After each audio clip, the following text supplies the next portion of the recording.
So I've wanted to do this video for a long time on breaking balance, and I've always thought about how can I get this idea across on film, and the reason why would you want to get it on film? Well, one of the things I've been doing a lot of lately is actually, because you all know that I train Chun, I also do Jiu-Jitsu, but I've been doing a lot of Judo lately as well.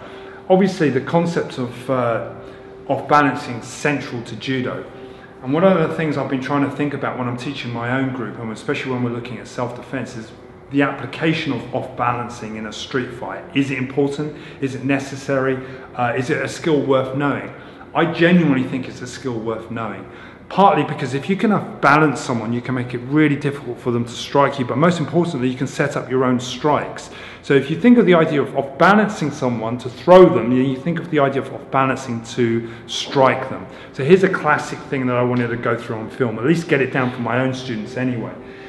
The best thing to look at balance is the way that someone houses their weight. Obviously, if they stand on one leg, okay, so we're just going to pan out for this. If he stands on one leg, it's a lot easier to break his balance. If he stands on two legs, again, it's a lot harder to break his balance. Now, here's the thing. If he stands with his feet, can you stand with your feet in a neutral position? If I push him, I can break his balance quite easily.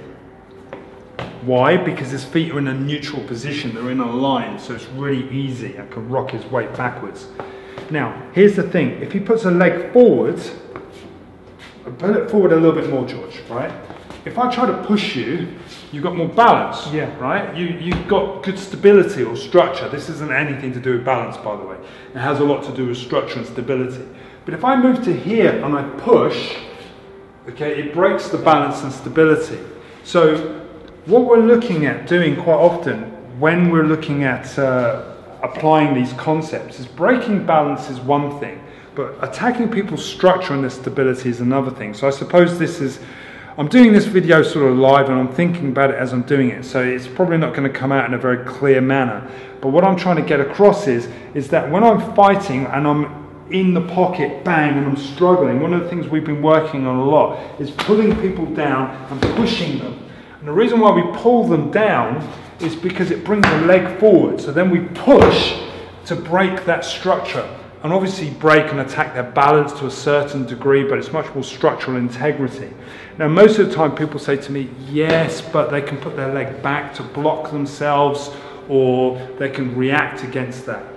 The thing about, especially in Wing Chun, is we attack at angles and we try to break people's structure by attacking at angles.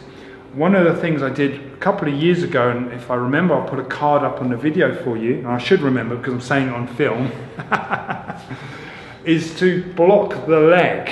So if you can imagine I want to break someone's balance and strike them, if I apply pressure on the upper part of the body, but I block the leg and I push, can you feel what it's doing? Yeah. It's breaking your balance, right? So again, another common sequence, and I've taught this before, is that if I break his balance this way and then he restabilizes and takes his leg back, I can then break his balance the other way.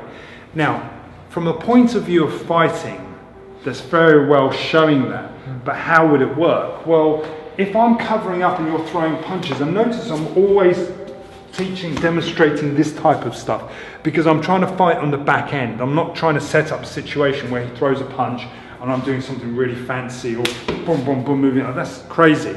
What I'm looking at is the guy suddenly punching me and swarming with me and attacked, and I'm getting in there and trying to fight back. I've broken his balance actually, naturally, because this is the thing I tend to feel and do anyway. But what I did was I attacked his structure, because I felt that when he had this leg forward, bring this leg forward a little bit more, his weak direction was there, so I naturally, instinctively pushed into that. Now you're going to say, well, how would this work for real? When I was talking about the leg tap, this would be the idea where I'd be blocking the leg, trapping this arm, and framing on him and trying to push him and drive him over. So the idea of structural integrity or breaking it, and we've gone away from balance. I started the video talking about balance, now I've gone into breaking structure. Okay, balance is a different issue. I think I'm going to have to come back at this video another time and maybe look at it. Maybe take the gi on and show and talk a little bit about throwing and off balancing. But the point of what I was trying to show is you break the structural integrity from the person's leg by attacking their position and their angling. If you can do that and mix it with strikes, bang, and pressure, sorry, that was your throat, your windpipe, bang, then it actually makes it a lot easier for you to get in, strike, and destroy that person, because once they start losing their position and their angle and their balance, they're going to find it really difficult to throw punches at you.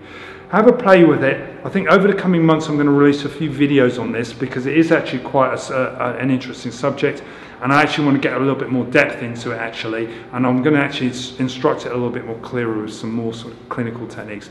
Thanks for watching. Keep subscribed.